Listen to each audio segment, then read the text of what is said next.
Welcome to Learned Friend with myself, Advocate Aurelia Hlopsile Nxumalo. And Advocate Retabile Siema. How are you? I'm well, and you? Welcome to Level 4. Welcome to Level 4, babes. So we'll go right into it. We are currently on Level 4, which, as you know, started on the 1st of May. So that's South Africa entered Level 4 on the 1st of May. Just briefly on each level. So coming from Level 5, which meant that there were drastic measures that required us to contain, that were required to contain the spread of the virus to save lives. So we all know lockdown for 35 days without much movement. And then Level 4, which we are now in, means that some activity can be allowed to resume subject to extreme precautions required to limit community transmission and outbreaks.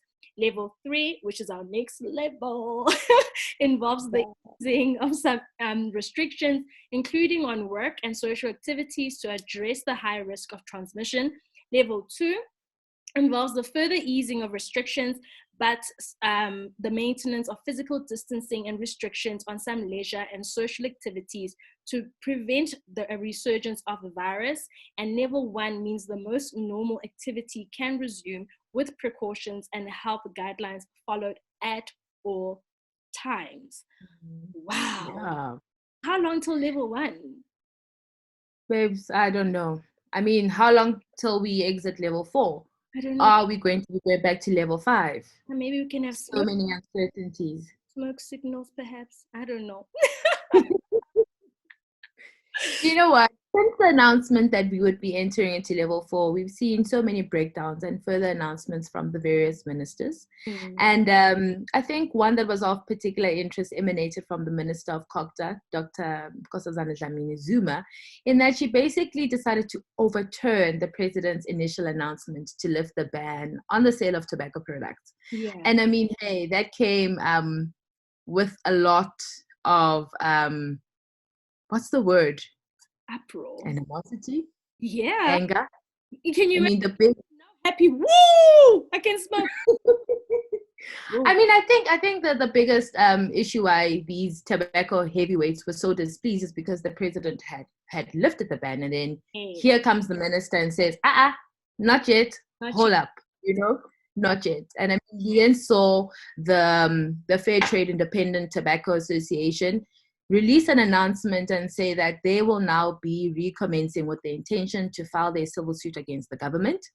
And then we saw another tobacco heavyweight, the British American Tobacco Company, Company of South Africa, yes, BATSA, also come through and basically demand that she amend the regulation prohibiting the sale of tobacco products by Monday, and her failure to do so would then see them also file a civil suit against her.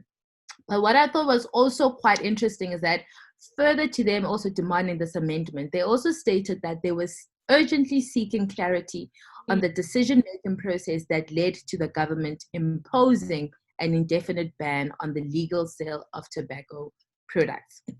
So what I can say on this, sorry, Aurelia, what I can say quickly on this is that I'm personally elated that the ban has not been lifted. I'm asthmatic. I have a spouse that smokes. I am fearful of the secondhand repercussions of smoking. Just to name a few of the things that give me anxiety during this pandemic. And should we see this matter actually go to court, I too will be quite happy to see some sort of transparency in so far as the procedural steps that actually dictate what becomes a regulation or not. Yeah, so I think the biggest question since the lockdown is that now with the relaxation of Level 4, it has been whether there's a specific regulation can be justified given the stated aims of the declaration of a state of national. And I think you speak right into it with the transparency, where we find that we are given these laws to abide by, and there's no real transparency or real clarity or explanation as to how did you get to this decision. So I think we've discussed that the nexus that was established by the World Health Organization when it came to alcohol, but not so much when it came to tobacco products. So what has been brought forward in the case of tobacco products is that the World Health Organization has very clear indications about tobacco and its health hazard as COVID-19 attacks mainly the respiratory system. Makes sense, complete sense. Yeah. Me and to you, and I think everybody else. But what one may argue is that some of the reasoning presented by the minister is that she deliberately ignored the fact that sharing cigarettes with someone from outside your own household is impossible if the government's own social distancing guidelines are being adhered to. So, I mean, she made an example of when you smoking and you sharing that because smoking is social, you are sharing one cigarette and now the spit being transferred. And I was like, but if I'm at home smoking, what are the chances? You know? But I think this is a perfect example of what should be happening and what is happening. Yeah. People should be social distancing, but the reality is that many communities are not social distancing. Yes. And hence you have to put in place these laws that that ensure that if you're not partaking in social distancing as you're required to by the law, then we're not going to give you another avenue for this virus to spread insofar as allowing cigarettes. Yeah, no, definitely. I definitely agree. I mean, I've seen for one, people having grocery dates. So, I mean, people now chill in the parking lot and share cigarettes while they are parked outside Woolworths. Or Pick and Pay or any center. So I can guess that you also for the ban, for the continued ban. But I'm for that. I just want my coffee. That's all I want. Like, I'm just ready for coffee. Me too. Can I just have my cappuccino? Hey! I'm not gonna make much noise about it. I just want to get to the level where I can go and buy a cappuccino.